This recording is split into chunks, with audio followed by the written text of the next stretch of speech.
everyone to our ongoing study of Srimad Bhagavatam.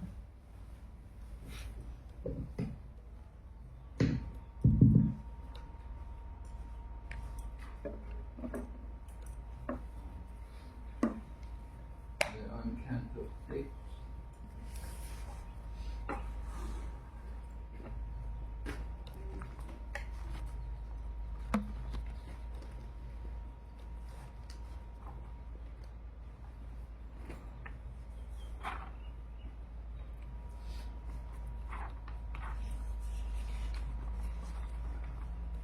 And we heard yesterday how Maharaj, we heard about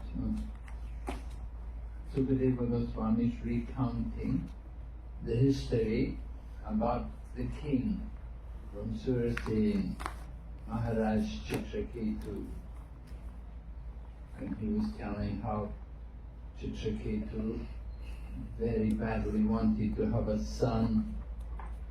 And then by the grace of Angira, he got the son who would bring him some jubilation and also cause him lamentation. So he is called Harsha Shok. And so we heard how the boy died because of poison given to him by the co-wives who had been neglected by Maharaj Chitraketu. Because they didn't have any son, he was so enamored by the wife who gave him a son, he neglected all the other wives. So they poisoned the boy and the child died. And when the child died, then the king was naturally broken-hearted. It was very painful for him. And he greatly lamented. Actually, everyone in the palace lamented. And then Angira came back again with Narada Muni. And Angira began to instruct Maharaj Chitraketu about transcendental knowledge, explaining to him the difference between the body and the soul. Right? What were some of the examples which he had given? Yes? He said that you, your ministers, your family members, it's all temporary situation. They did not exist in the past, they will not exist in the future. Similarly, it's like a dream state. So do not think that these relationships are permanent. You are lamenting for your dead son, but this relationship is not permanent. Yeah, like a dream, that was one example. Like a dream is like a tiger or snake. Before dream, the tiger or snake was not there. And while dreaming, you see the tiger or snake. Even after dream is over, you wake up. That time also. Okay. Yeah. Yeah. He said, "Oh, I've had so many mothers and fathers. Which one are you? Which father are you?" Okay. That was told by the Huh? Angira's instructions. Angira's instructions were discussed. Yes. Mm-hmm. Anything else? And all these are mental concoctions only. Yes. Then the safari is the mind creates the four miseries: Adhyatmik, Adi, Daimik, and Antibhautik. You also said that nothing is our control. Sometimes there is a barren woman and a sterile important father. Still they have a child. Yeah. And sometimes it's opposite of that. Mm. So it's not under control. Yeah. Sometimes seed produce. Like seeds. Yeah, right? seeds. Yeah. And a real position of the position is Nitya Das, Krishna Nitya Das. That is the real position of on soul. So the child takes birth not just simply by the will of the mother, the man and the woman, but by the grace of the Supreme Lord. Right? Okay, so going ahead to chapter 16. After giving the king transcendental knowledge, Maharaj Chitraketu was very receptive.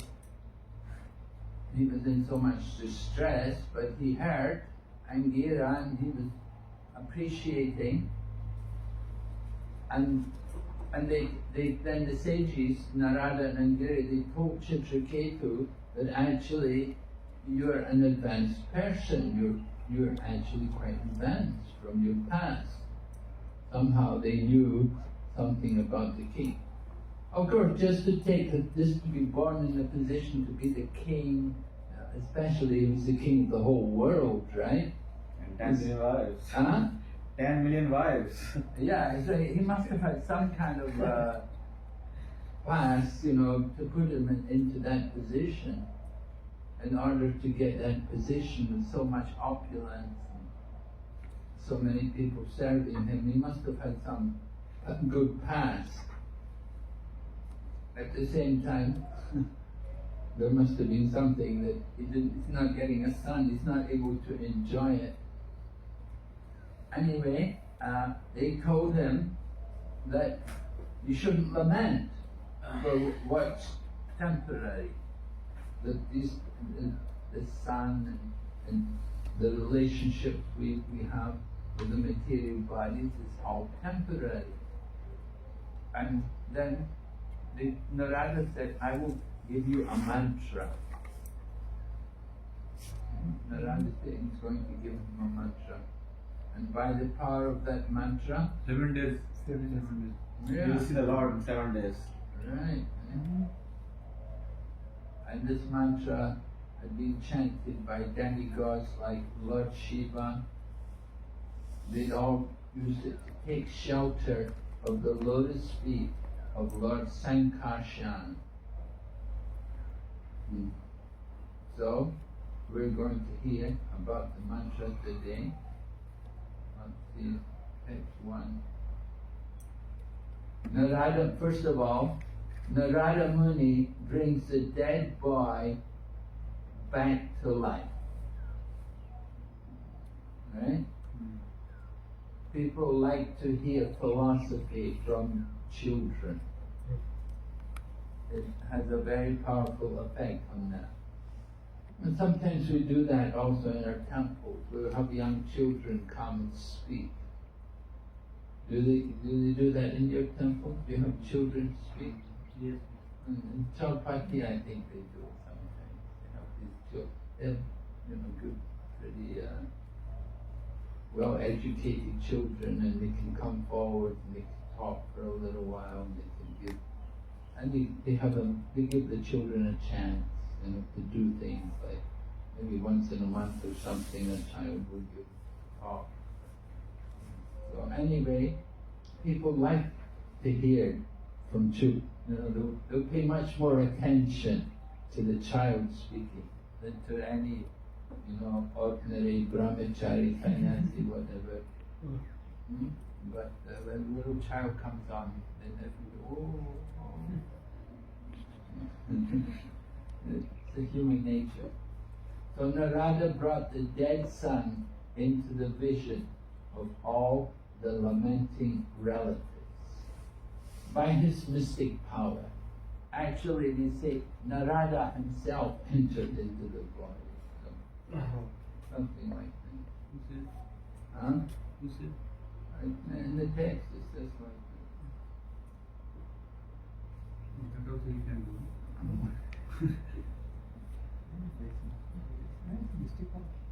So Narada Muni said, all good fortune unto you, just see your father and mother. All your friends and relatives are overwhelmed with grief because of your passing away. Because you died untimely, the balance of your lifetime still remains. Therefore, you may re-enter your body and enjoy the remnants of your life. Accept the royal throne and all the opulences given by your father. Sometimes it happens that people lose their child, and naturally they're lamenting, they feel very sorry that they've lost their daughter or their son, whatever. And so usually in that kind of situation, you can console them a bit by telling them that, well, they probably just had a little bit of karma left over, and they've taken birth, and they've finished that karma, and now they've gone back to God. That's one way of explaining it, because there will be one, why did my child die? What happened? That my child passed away so young, just a young child. Why would they pass away?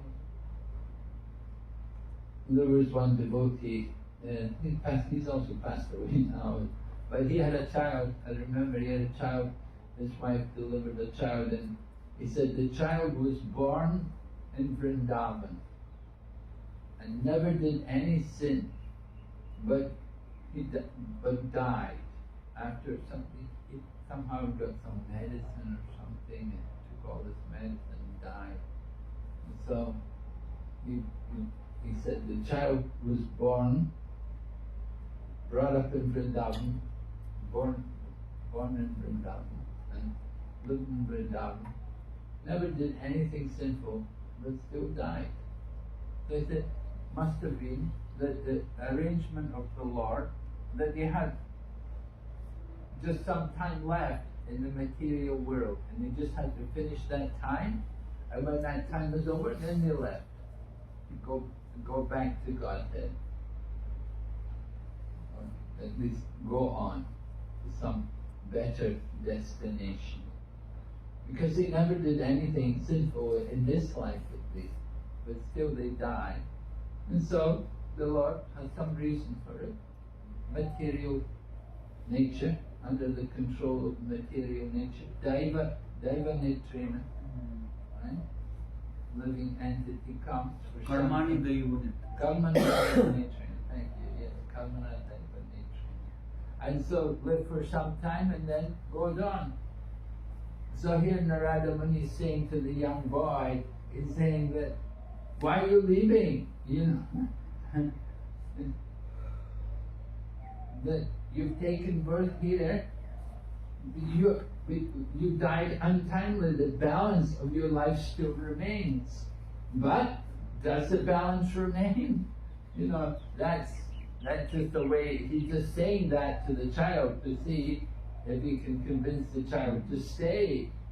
Actually, the balance of their life was over, that's why they left. But you can say like this, for the sake of the relatives, the family, because they're attached to the child, they want the child to be with them.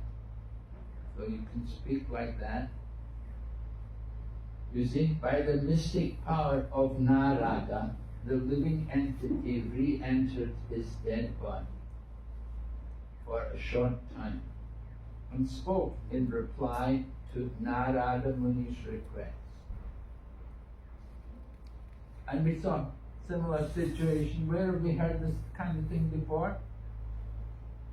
In Chaitanya Lila? In Srivasa, Srivasa, his son died. Yeah. During the kirtan one night, Lord Chaitanya was having kirtan in the Srivasangam, and Srivasa's son had a fever and left the body. And Srivas wouldn't let anyone cry.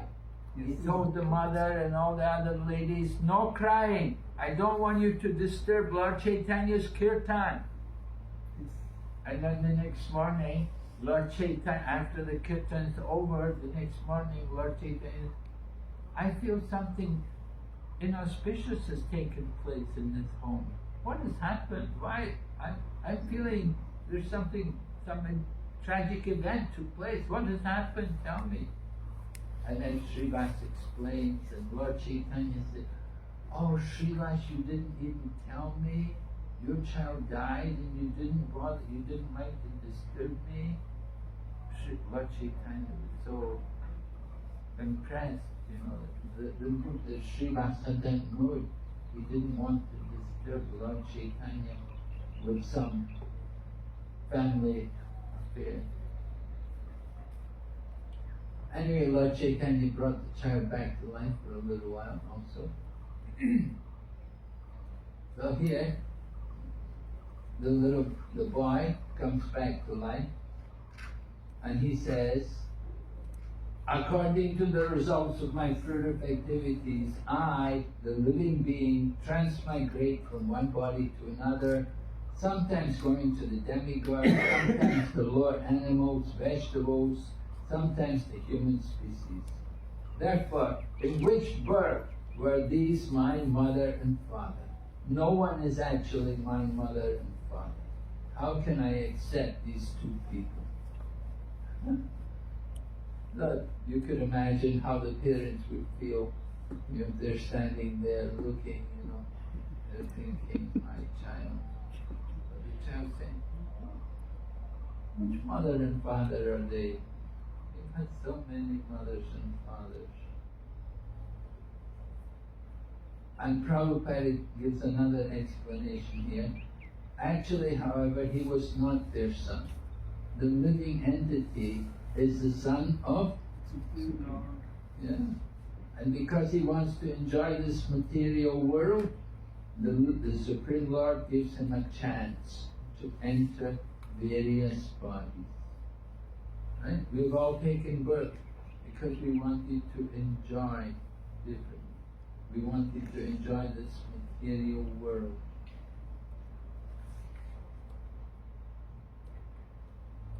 So this is the words of the child. And then he gives another example. He said, just like a river that carries away the living entities, all people become friends and relatives and enemies in due course of time. They act neutrally, they mediate, they despise one another. No one is permanently related. So then Prabhupada says, Maharaj Chitraketu was lamenting for his son, who was now dead, but he could have considered the situation otherwise, right? What could he have considered? What could he have thought? Huh? He could have thought, enemy was my enemy in my last life. And now, having appeared as my son, he's prematurely leaving, just to give me pain and agony. One man came to Prabhupada. He had a son who was, born with some disordered brain. Brain was not normal. Maybe Down syndrome or something like that. So anyway, the man came to Prabhupada and he said to Prabhupada, why is my son like this? And Prabhupada said to the man, he said, in your last life, this boy was one of your business associates, and he took money. You took money from him. You did not pay him back the money. So he had bitter feelings towards you. So he has come like this, just to give you pain and suffering. It's a similar thing, just like what Prabhupada is saying here. The boy could have been your enemy in the last life. So he just took birth in your family just to give you pain and agony. In that case, even the jiva, who's come as a son, is also going through a lot of hellish conditions, right? I mean, he's not able to do anything with his body, or not being able to sort of be himself. Or Not normal, yeah. yeah. Well, what is normal? What is normal? That's a $1 question. It's all suffering in this world anyway, right? I guess the desire to take revenge was stronger. Yeah. Isn't it? Now, many people, you should not win. Ah. I may lose. I can suffer a lot, but you should not win. Under such conditions, this is You should not leave. You should not win. Even if I suffer, you should not win. That mood is, You should not win. or you should suffer even if I suffer. Okay. Yeah, that kind of mentality You know, it's certainly there in the material world. People have that mood, they just want to do harm to others, how to be nasty and cause them pain.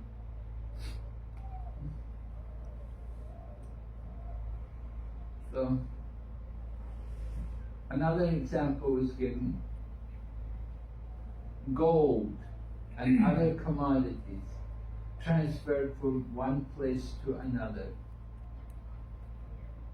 Just like the living entity is moving through one body to another.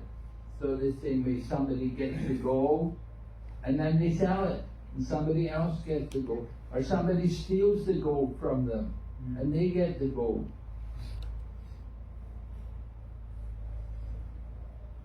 So the same way the living entity is moving from different bodies to another. So Prabhupada asked a question in this purport. He said, one may ask, if the king's son was his enemy, how could the king have so much affection for him? So, what do you say? The full ignorance.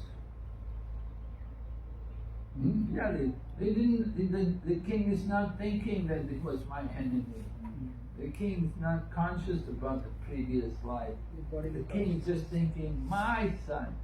Aham moment. Yeah, he's my son. He's born in the womb of my wife, and I've conceived the child in her womb. So it's my son. So the same way, money, it comes into the hands of the enemy. Then the enemy can do what they want with it. So the son appears, moves into another body.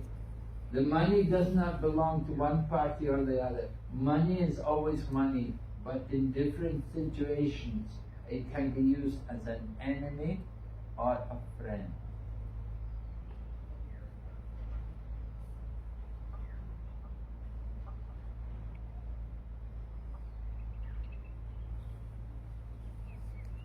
So the laws of nature causing everyone to move into different families, just like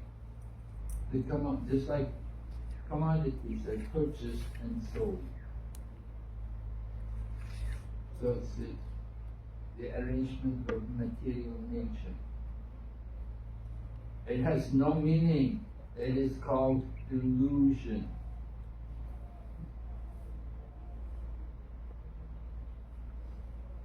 We identify with the material body, my family, my country. India is great. We are all brothers, you know. You feel pride, national pride. And the politicians, of course, they encourage that kind of pride in the nation. You're proud of your country. When they had the war, the Second World War, the UK was at war with Germany. That time, this politician, his name was Churchill. So everyone should do their duty. Everyone is expected to do their duty for their country. National pride. And when the country does good, then everybody rejoices. When France won the World Cup, the football contest, the French people were so happy, they were rejoicing for a week. They didn't go to work for a week, they were all celebrating and drinking so much, and they were so proud that their team won this competition to play football. This kind of thing, national pride. We identify with the material body.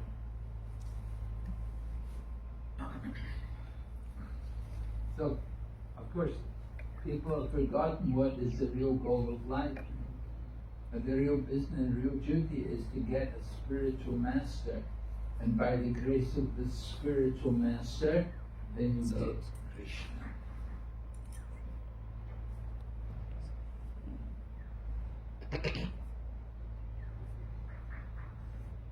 So, describing more about the motion, the movement of the living entity. We gave different examples. They give the example about the gold commodity, and here they give example about the sold animal. Just like an animal may be in the custody of someone, and then it's sold to someone. Maybe cows, or buffaloes, or goats, maybe even elephants, or horses, whatever. You have some animals, and people sell them. You can go to the market and you'll see they're selling so many different animals. So as soon as the animal goes away, as soon as it's sold, the person who had it before, he doesn't think, oh my donkey, or my dog, or whatever. They're happy, get rid of it, yeah? As soon as the animal is in his possession, the man who's got it, he has my donkey, my animal. And when they sell it, then no more feeling for it anymore. So that the whole relationship with the animal is very temporary. So we should understand like that. Mother and father, brother and sister, children, it's just like that. Just like you have an animal. Of course people, common people won't like that too much. They won't like to hear that their relationships with the family are compared to relationships with an animal. Not very, you have to be careful who you preach this to, You try to tell people, if somebody's just lost their child, then they'll certainly be feeling very grief-stricken. And if you try, it's just like you had a dog in the market, they'll hate you, they'll think, what kind of person is this? Anyway, it's an example, Older people can appreciate. Older people, they are able to appreciate. Older people, yeah. Because their sons or daughters, or sons especially, they don't listen to them, and then they feel that it's like animal only. Yeah, older people, they have more experience of the world. So they're more... It's difficult to generalize like that. Older people are more experienced. I've seen older people who don't have this kind of knowledge or experience, more attached. They're more attached. Yeah. The older they are, the more attached they are. That's true. Not everybody. Some older people. Wisdom is not dependent on age. Yeah.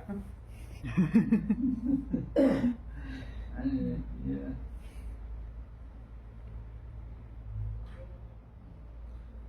In India nowadays, the current generation, they don't like their parents staying with them after marriage. The parents also don't like children. Especially the wife don't like to stay with the parents, the in-laws. Yeah, the girl looking for a husband, she wants to know, have you got your own home? I'm not going to live with your parents. Yeah. She will tell them clearly like that. Yeah. Better use saffron, otherwise. Huh? Better use saffron. Even in traditionally arranged marriage, somehow after a few days, a few months, few years, the son and the daughter-in-law are going away somewhere else. Well, it's very difficult. One girl I know, she got married, and it was an arranged marriage, but she was living with the family. But the problem was the mother took her just like a maid. She was the husband, the wife of her son, but she took the girl to be just like, and she had to do so many different services, Everybody else is out to work and making money, and she's just there at home doing all the cooking and the laundry, and just like a maid. Not giving any real respect at all. So that is when she was living, she lived with them for 4 or 5 years, and then she just told her husband, you know, we have to get our own place. You know, you can't go, I can't go on like this. And the mother, no, yeah. Mother tried to keep, you know, they didn't want her to go, but you know, to stay there, you're just like a maid, you know, it's just. So it's certainly difficult. It's not just the girl's fault, it's the mother's fault as well, you know. You get the girl come there, she marries the woman's son, and she should treat her nicely, not just like a maid. With somebody to do things for them. That's a problem.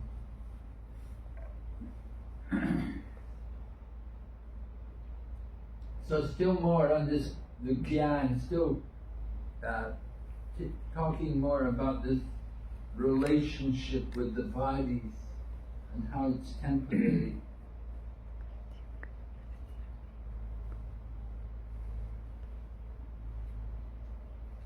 So the living entity has no relationship with so-called fathers and mothers.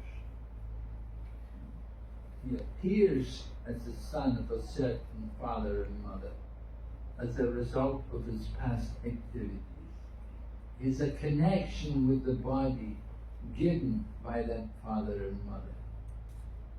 So he accepts himself as the son. Maharaj, this living entity actually has no relationship with the so-called fathers and mothers. But that living entity may be having a relationship with the living being in the father, living being in the mother. Am I right?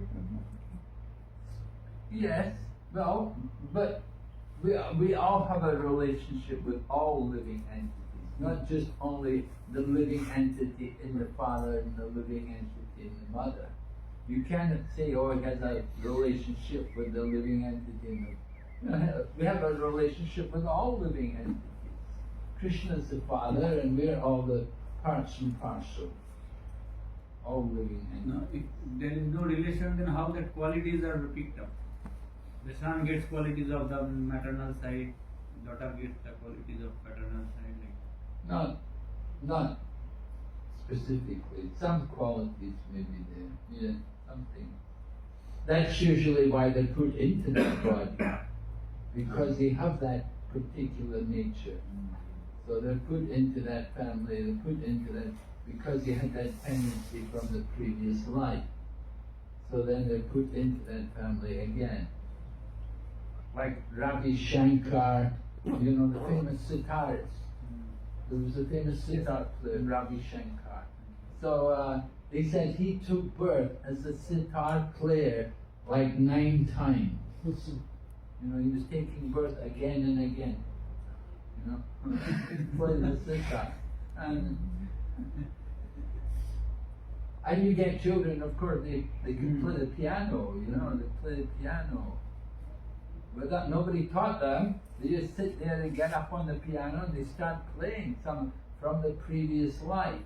Yeah. They've learned all this, and the memory is still there with them in the next life.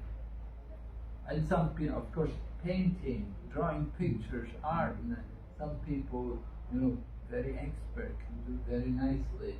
They have that skill from the past. Some kind of, they bring it with them from their previous life. It's not necessarily just a gift from the father and mother. I know some people who are very musical, and I ask them, are your mother and father musical? No, not at all. But they are very musical. How did they, from the previous life? We had that, some kind of intent.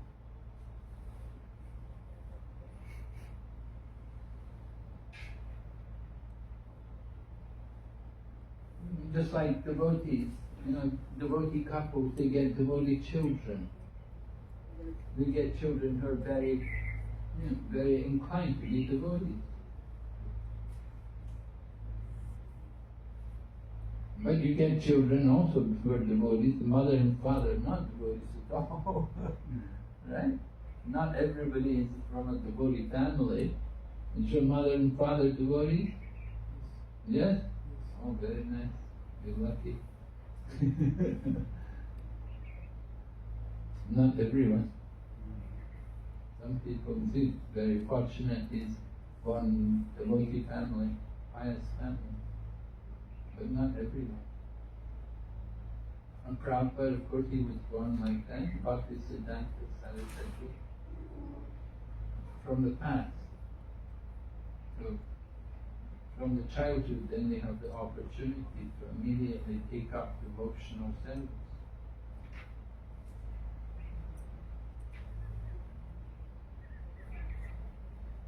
So as living entities, we're all eternal. We don't take birth, we don't die. Basic principle, we don't belong to the bodily category.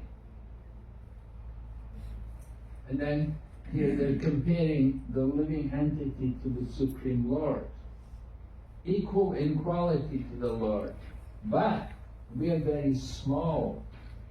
He's very great. We are very small. And we are prone to be illusioned by the external energy. Is the Supreme Lord ever illusioned? No, he's never illusioned. And he creates various bodies for himself according to his different desires. Maharaj, I have one question here. We hear about the original sin, Mool Pap. When we envy Krishna and then we come here to material world. That Mool Pap, every soul is spiritual in nature, and then where we got this envy suddenly. Is it because of we prone to Maya, then Maya affected us? Yes. Yeah, the material energy. If we put ourselves under the material energy, then certainly we'll be influenced in these kind of ways. Envy. We look at others and we think, oh, why they got this, why they have so much money, I don't have the money like them. They're so lucky, I'm not so lucky. You know, we start to contemplate things on the material platform. Yes, we put ourselves under the material energy, then these kind of things will come. Right? We're Tatastha Shakti, so we have the free will. We can choose to be either under the material energy or the spiritual energy. So if we're thinking about enjoying the material world and the material energy, then we will think, we'll be influenced by the material energy. And we'll have these kind of characteristic traits. Envy will be there. And so many other things which come.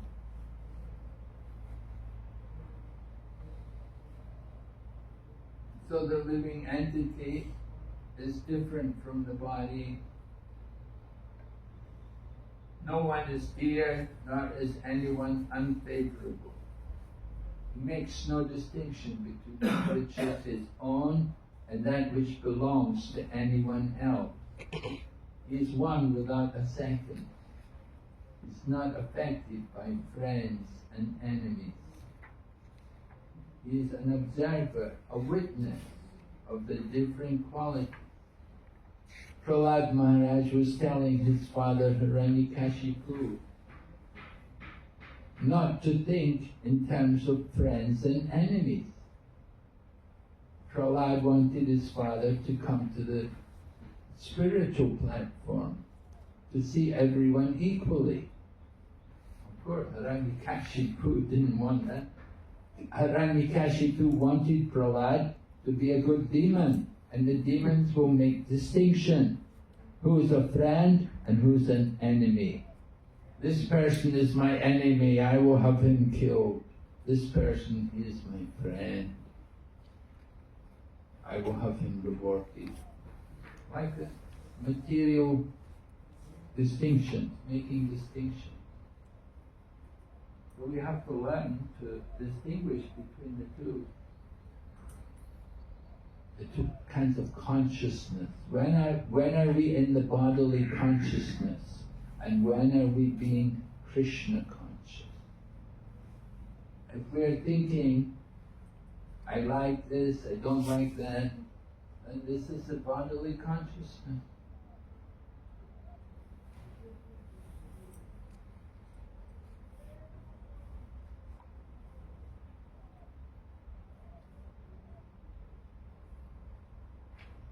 So Prabhupada quotes many different verses from Bhagavad Gita to help us understand the qualities of the Supreme Lord and the qualities of the living entity. Right? The Lord has no enemy or friend, but He likes the devotees. He's always eager to help the devotees.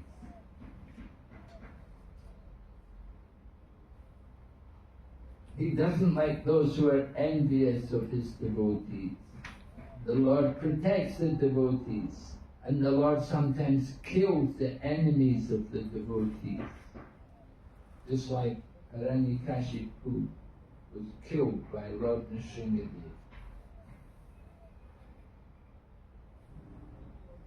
So the Lord witnesses the activities of the living entity, and we get the results of our actions. If we do sinful activities, we get the result. And the Christian Bible says, as you sow, so shall you reap. You know that? Christian Bible? As you sow, so shall you reap. You reap just like we reap the mustard seed here from the field. We planted mustard seeds, and we'll harvest mustard seeds, right? You cannot think I'll plant mustard seeds and harvest corn or harvest rice. In China, they have a similar saying. It's a law of karma. If you plant melons, you will harvest melons. And if you plant beans, you will harvest beans. Everyone knows these things. It's a common thing in Chinese. In Hindi, they also say, "Jaisa karega, aisa parega." Yes, yes. Right? Jaisa boega, waisa paega. And Bengali, is it? As you sow, so you reap. Same. Yeah. Same thing. It's there in Chinese, it's there in the Bible, and it's there here in India also. The same thing. Law of material nature. Yeah, we get the result. So, of course, people would say, I never did anything to deserve this. How I get this? So, what do you say? They're looking at one lifetime only. They do not know that it has come from previous birth. Yes. Yeah, you don't know. Everybody thinks I'm a good person. Yes. I'm a good.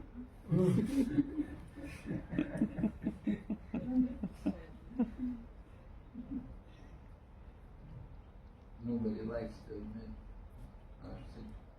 So when it happens, what should we think? When bad things happen to us, what should we think?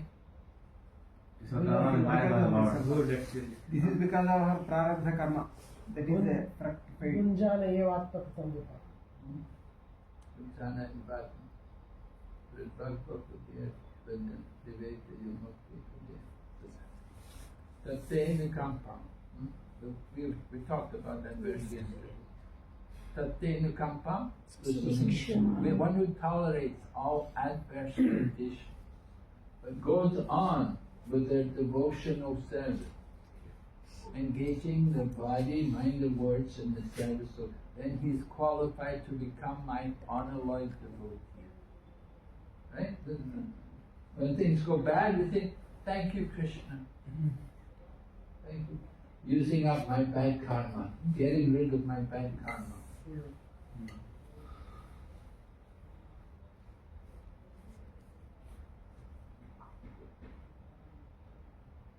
So talking more about the Lord, He's the supreme controller, He's not affected by duality, He's neutral. One should not be affected by lamentation. Conditioned soul has friends and enemies. But the Lord is always transcendent. For him there's no duality. He is neutral, just like the judge in the court. When people come, the judge may punish one man and he rewards another. So the man who gets punished, he may say, why you're rewarding him? Why are you punishing me? Oh, you get the results of what you've done, you know. The man got rewarded because he got injured or something. He was just doing his job. He was walking on the road and the car hit him. So the man who was driving the car has to compensate him. And other man who's getting punished, he robbed people. So he has to be punished for his crime. So everyone gets the results according to their action. So Maharaj Chitraketu was advised that he should remain neutral. Despite the death of his son, in such trying circumstances of the death of one's son is impossible. But the Lord knows how to adjust everything. The best course is to depend upon the Lord and do one's duty in service to the Lord.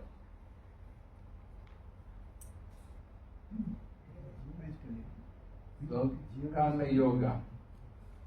Mapali Shuddhadachana, right? Not attached to the results of one's work. Just depend upon Krishna. So the conditioned boy, the soul, the jiva, had been brought back to life, and he had been speaking about talking all of these things. So Maharaj Chitraketu and the relatives, they've been listening, and what will they think? That, wow, just see, this boy is talking like this. He said we're not his mother and father, and he said just like he sold some goods, now it's in somebody else's possession, or the animal is taken to somebody else now. So that the son was talking like this way, and so this way the mother and father, Maharaj Chitraketu and Krita Jyoti, they're astonished, and actually their minds their lamentation will be stopped, and all the people in the palace, the relatives, they're all completely silenced, and their attachment is greatly changed. They give up the lamentation. So that's good. Just like when somebody leaves the body, after somebody departs, they'll have the devotees come, and we will do some, have some kirtan, and we'll do a little preaching, right? What are you going to preach about? When somebody left the body, and they're calling you, come and do something. We want you to come and do some prayers and do some satsang. So you come and you do a bit of kirtan. What are you going to preach about? The soul, chapter 2, chapter 2, Bhagavad Gita, chapter 2. Yes. Yeah. You can preach about Bhagavad Gita, not only Bhagavad Gita chapter 2, there's many other places. Where else? What other verse can you preach on? Chapter 12, devotional service, when we can speak on it. Not to eva jatu nasham means before this soul was existing, and now also existing, afterwards also it will exist. So that is the change of the clothes that will be changed. Okay, yeah. Dehinosmi yada dehe kaumare varandirasam tada dehanta dhirastatanam. Mataji wants to preach about devotional service. Yeah, we can talk about devotional service also, chapter 12. Okay. But how does that relate to the dead person? It's eternal. Devotional service was eternal. The body will keep changing, But then we can preach that Bhakti is the only one thing which we all should practice. So this is the only one thing which will come along with us. Other You things should tell will- them that we also have to die, so you have to do bhakti now. Otherwise, you may die, you never did bhakti, then you wasted the opportunity. We can say that our actual relationship with Krishna, like Mata is saying, our actual relationship with Krishna, so we should cultivate that relationship, not this temporary relationship. Cultivate the relationship with Krishna. Yes. In North India, my mother died recently, 8 months ago, then we had a Garud Puran. You had what? Recitation of Garud Puran at home. Garud Puran. Oh, Garuda Purana. Yeah. Oh. It's common practice there in North India. But the Pandit, the guy who comes, is reciting, not giving any meaning, just reciting, and in between taking phone calls. Where was this? Guwahati? North India, Gwalior, Gwalior. Oh, UP, yeah? and MP. MP. But close, UP and MP, they're close, Oh. border to each other. In Garuda Purana, in Telugu, all these hells are mentioned specifically, not by chanting and all. They have given the total picture, how it goes, what are the things he has to cross, why to give charity of cow to the Brahman, how they cross this river. All these things are specifically written in Garuda Purana for Telugu. They have given this book. I found Garuda Puran quite scary to read. Yes, scary, but they have to understand because I think it's quite heavy as an introductory kind of scripture. we are suffering, we are feeling bad for that soul, whether it has to cross all these things. It will happen to us also, so we also have to be. It's not any less scarier than the last part of the 5th canto. Okay. Yes. Garuda Purana. Huh? Hare Krishna. I was just thinking that if you're preaching to somebody for the first time, sometimes it can just make them very scared if you did from the Garuda Purana. Whereas the Bhagavad Gita is a bit more gentle. It's like, well, you're an Atma and the soul. Whereas if you're trying to tell them that, Yeah. it depends. If they've got spiritual knowledge already, and then you're telling them that, okay, the soul's going through this treacherous journey, you can cope. Otherwise, a lot of people, I don't know, especially in England, people just want comfort at that time. That the soul's gone to a good place. And if we, in England, if we started preaching from Garuda Purana, they'd freak out. They'd be like, oh my God, the soul is suffering for 13 days? Oh my God. So we say it's a soul, and whatever you do for 13 days, do lots of kirtan, do lots of bhajan, feed the devotees, and everything is going to feed that soul is being done. Not to frighten, only things, facts are told at different times as they receive things. Yeah, true. Accordingly, we have to tell that. Yeah, true. We would like to bring people to Prabhupada's books. We try to introduce Prabhupada's Right. books. It's better to read from Prabhupada's books rather than to come up with something like the Garuda Purana, Better you stick with one of Prabhupada's books, which are more written for the ordinary people, Yes. because you don't know what's going to be in that edition of the Garuda Purana. You don't know how bona fide it will be also. So much better you hear from Prabhupada. Last September, Maharaj, I went to Assam for this purpose only. So I was given a chance for when Mataji she died. So I was given the chance for speaking. I started with that who are all there present when she was dead, and who are all went for cremation. This I started in that way. That I said, if you are present there, that body was there. That means what is the thing? It is not there. But she has gone. What it is actually? In that way I started, and I started the 2.12. Dehinasmi Jata De, as I said. So mainly I spoke about that to a second chapter only. And I finished with that property as Prabhupada said in that different purpose that now this function you are doing, what purpose, what we can, how, which way we can help her. She has kept some money, properties, and if you misutilize that one, and that karma goes to her. If you don't use in the Krishna service, so she has to take that that karma, because it is hard money. So you have to that money what she has kept left, you have to utilize it for Krishna service. Then only you can do justice for her. Wherever she is, so she gets that Abhyata Sutriti. In that way I speak. So did you give the money?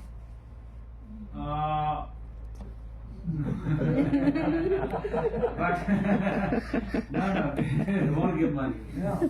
Even after now, her birthday was that in February. They rang me up that we want to celebrate her birthday. Which I said that first you have to become devotee. You go to ISKCON Guwahati temple, they will not. They wanted to some Vaishnava seva. I myself said that they won't take it from you because you are not become devotee. They want Vaishnava seva. Vaishnava seva, that refuse na karmi's money. That's They take as donation. no, not donation. They want only Vaishnava seva. Means some on lunch and something. They They want to want. feed the Vaishnavas. They have lot of money, Maharaj. They have lot of money. Then you should give the money. That I wanted. You give some cash, Yes. it's fine. You give there in the donation. I think Maharaj can add, but I Yeah. think we should never say that they will not take your money, you become devotees. That's later. I think Maharaj can add. He's saying that they are not devotees, so they will not take their money. No, no. I Not didn't money. say They that. want only give that business only that Yeah, lunch. yeah. Whatever, how many brahmacharis are there like that they are come. Yeah. Lot of money they have, they are not coming forward. Yeah, they can give the money to use and then we can make food, cook food and distribute prasadam on behalf of the departed soul. We can do like that. Do some charity. We can also do Shastra Dan in honor of the departed soul, but donate some money for book distribution. Kumbh Mela, they distributed what, 270,000 Bhagavad Gita? Yeah. Huh? Of course, that day we distributed lot of Bhagavad Gita. That day I did that. Gita, You did that? Yeah, Good. I did that. Yeah, who paid for them all? They paid. Yeah. Their brothers, her brothers who wanted to pay. I said no, you give from her money. You give that one. Around 100 Gita I managed to No, good. Yeah. in Bengali and Assam. All right, so the dead child, face speaking, lay down again, soul left the body. It's Narada's mystic power.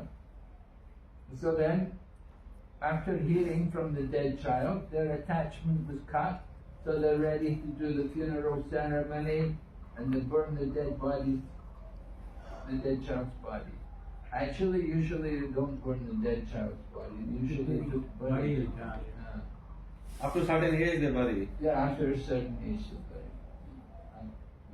Anyway, But I don't know whether it is Vedic or not because Harishchandra's son, when he was bitten by a snake, he was very small, but the wife gets the son to be burnt in the funeral place. Some snake bite special cases there. I think. Only that could be possible. Snake bite means they have to burn it. oh really? Yeah. So Maharaj, I didn't know that. So if a child is under a certain age, they bury the body, Yeah, they yeah, don't yeah. burn it. So what's the reason for that? Well, it's just they consider it's not proper to burn the body. The child's so young. One couple I knew, they had a child and the child died after like 8 months or something, So they said you don't burn this body, you just bury it. I guess because they're not attached to the body, isn't it? At that point, that attachment is not there to the body. So Because if you burn I don't know what. no, because if they burn the body, they're supposed to take the bones and do the antyeshti. We don't do antyeshti for children. right. Do the what? Antyeshti, basically the Ashes. immersing of the ashes in the Ganges. Oh, We don't do that for children. From what age can you do? I think, in my speculation, it must be 12. oh really? Yeah.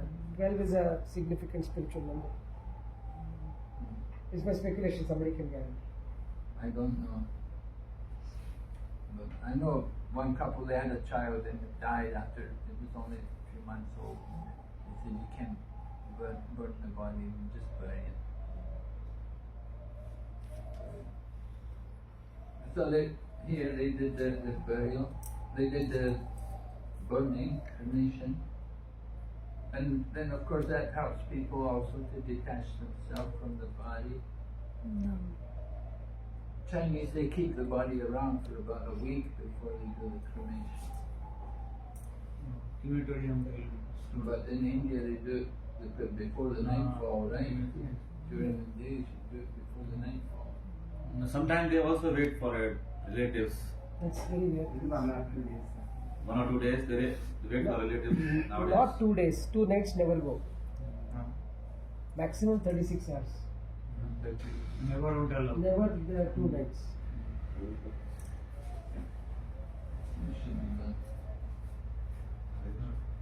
So they gave up their affection, although it was very difficult for them, they could give it up.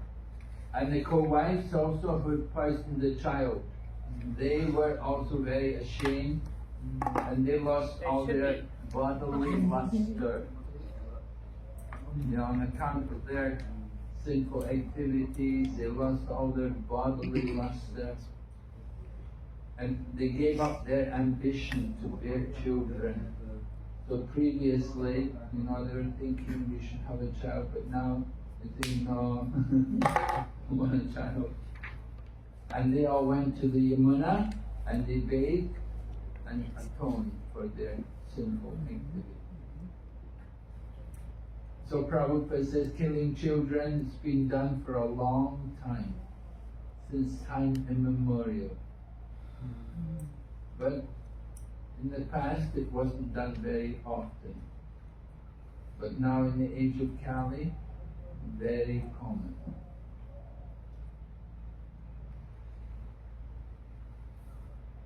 And Prabhupada said, any woman who has ever performed such an infamously sinful act must atone for it. But no one now is doing that. Nobody does atonement for it. They just say, oh, it's normal. And some people, there was somebody, 9 abortions.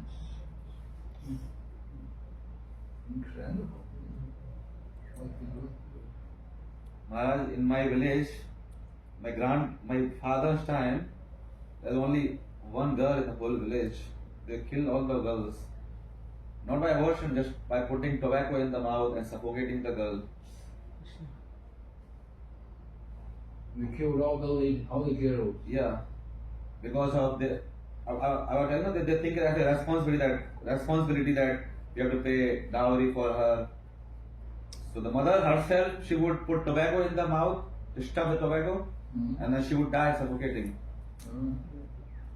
We need to educate these people because next life. Now it's different now, but my father's time, that was the situation. Entire village, there's only one girl in the entire village. And who are they going to marry their sons to? Yeah. Yeah. And that's why in India there's a proportion like for every 1,000 men, boy there are 700 or 800 girls. It varies different state to state, but it's like that only. Yeah. I see it everywhere in India. It's like you see men everywhere. You don't see many ladies. It's very strange. Here in Bengal it is high, 970. And least is in Haryana, 730 people. Haryana and Punjab. Yeah, surprising. Other countries, you go to like Philippines, so many ladies everywhere. Everything's done by women. Everything. But India, it's just men doing everything. Even immigration in the airport, all men. You never see a woman there. But marriage, is that due to the culture? Because generally the women don't go out to work, so the men go out and earn the bread, and the women look after household activities. Yeah. Do you think it could be because of that culture? Well, it could be that, yeah. Could be that. But devotees are more women. Whenever in some program is there, Matatis are more. Mata programs and all. Yeah, you do find some lady home programs like that. You find women more. I mean, not a lot, but they're there. More than Certainly more difficult for the men to get a wife here in India That's what you find a lot of Indian men who marry foreign women. It's difficult for them to get an Indian woman. No. They're just not satisfied with an Indian wife. That's it. It's not like it's not possible. It's a prize to get a foreign woman. It's a prize to get. Actually, women seem to be more number of devotees because we were planning for a building yesterday, and then we got data saying that there are more number of women who come into ISKCON temples. So we're making more facilities for women toilets than men toilets. So women seem to be statistically more. Yeah. I've never noticed that. When you look around, people walking around the temple, I don't see more women than men. I observed it. I think I don't know how. I mean, definitely, women take longer to go to the toilet. The women than the men. For the men, it's a quick thing, but for the women, it's a bit more difficult. also possible. That's one of the problems. Okay. So sinful activities. One should atone for sinful activities by taking Krishna consciousness very seriously. And one should not commit sinful deeds again. That is nothing. So they were enlightened. All the family members were aware of spiritual knowledge. And Maharaj Chitraketu came out of the dark well of family life. Right? So, then what happens? The king takes his bath and he offers obeisances to Angira and Narada, and he's ready. Maharaj Chitraketu is a self-controlled devotee, surrendered soul, and so they're going to give him some instructions, going to give him some mantra to chant. The mantra, I think it's about 8 verses here. You can see it begins Om Namastubhyam Bhagavate Vasudevaya Dhimahi Namo Sankashanaya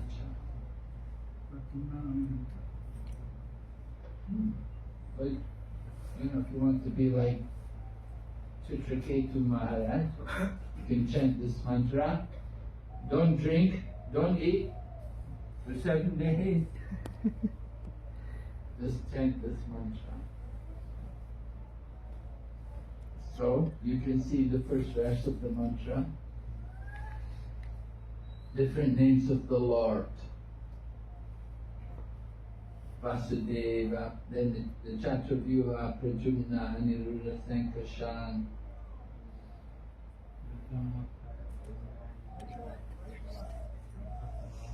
You are realized that Brahman, Paramatma, Bhagavan, you're the reservoir of all knowledge.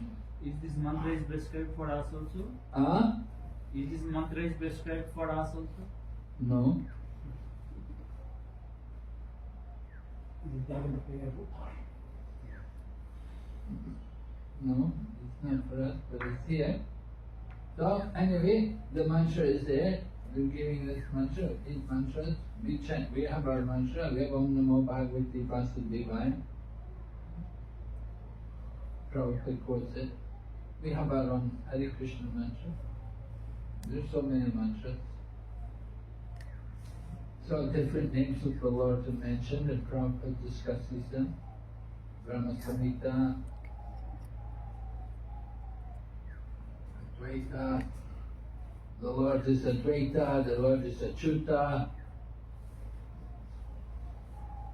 Different qualities of the Lord.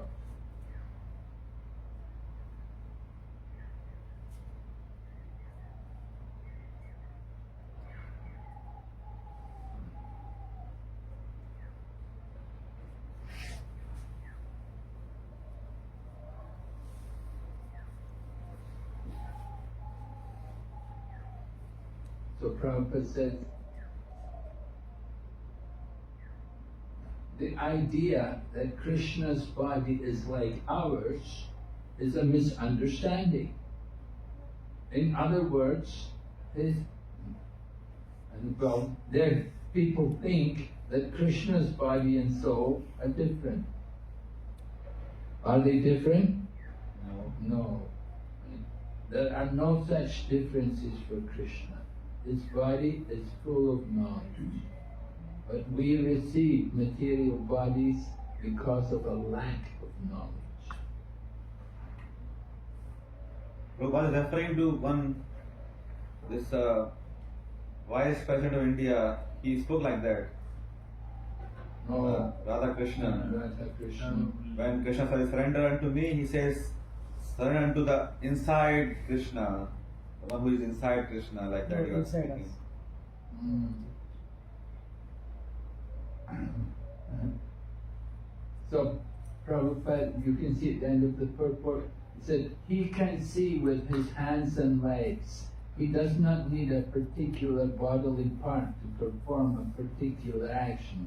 He can do anything he desires with any part of his body. Therefore, he is called Almighty. So that we think about that every day.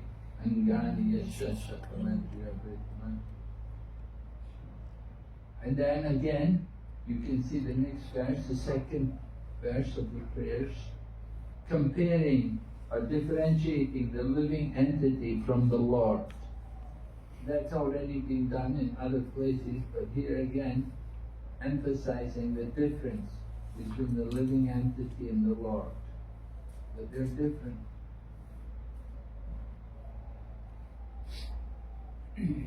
You are the supreme controller of the senses.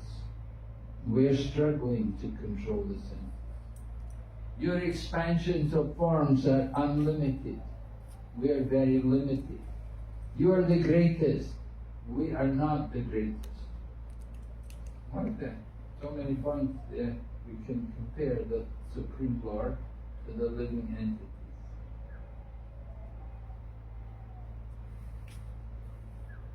Then the next verse, the third verse, words and mind of the conditioned soul cannot approach the Supreme Lord. This is describing the impersonal Brahman. It's another of his forms. May he by his pleasure protect us. Very brief purport, the impersonal Brahman. And then, next verse about pots made of earth. After being created, they are transformed into earth again. And when broken, right? Clay pot. It's a lump of earth in the beginning, and after it's all made and then broken, it goes back to the earth.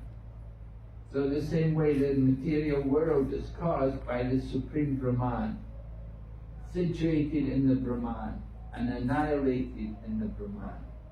So since the Lord is the cause of Brahman, we offer our obeisances. Lord is the reservoir. Not much purport there in these verses.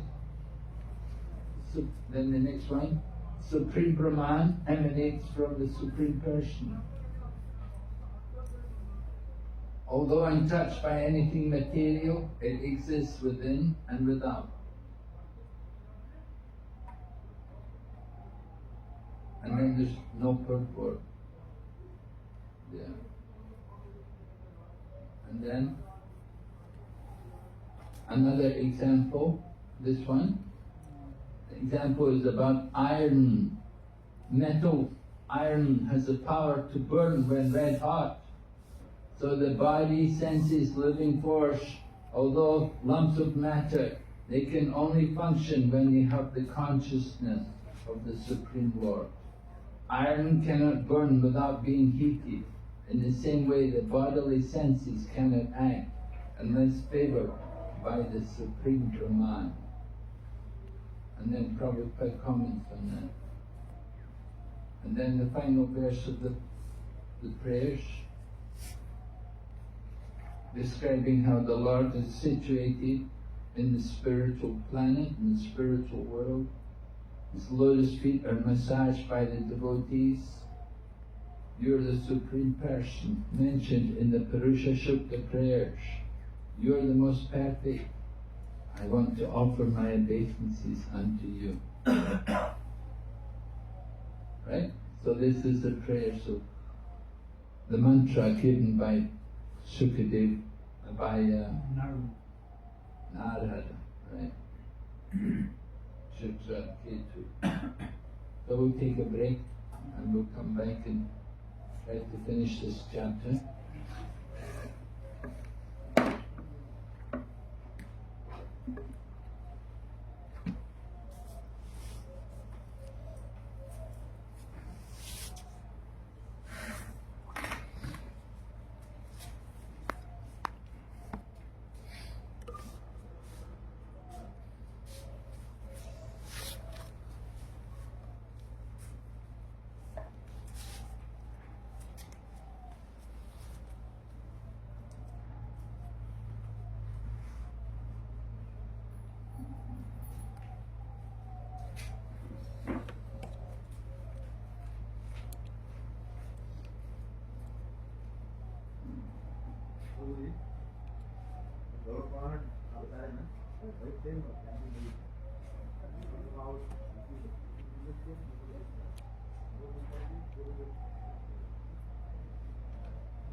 You're from Guwahati, is it? No, I am from West Bengal. I'm from West Bengal. Yeah. No, Guwahati is also West Bengal. What? No, what is Assam? Guwahati is Assam. What's the place up north? Okay. Which one? Not Guwahati. What's the temple up? I have a big temple. Not far away. Iskon Lake? Yeah. From here. Mayapur. Pranayam Matsala? Huh? Pranayam? No. Further up. After Mumbai. New Jalpaiguri, Huh? Siliguri. Siliguri. Yeah. From Siliguri. No? No, Myself? Guwahati. No, I'm towards Chennai, this Midnapur. South. Oh, Midnapur. From south. Not Bengali. From South Bengal. South Bengal. New Jalpaiguri, from Siliguri you can go to Sikkim, Gangtok, and Darjeeling and Gangtok. So for Guwahati is a different route. Guwahati. Guwahati is Assam. Huh? Guwahati is Assam. Guwahati is Assam. Assam. Yeah. Guwahati is Assam. Siliguri. Siliguri is not Siliguri is West not, Bengal. not Bengal. Border of that is Sikkim, where we have Gangtok. Siliguri. We have a big temple there. Siliguri. Yeah, reasonably. Nice one.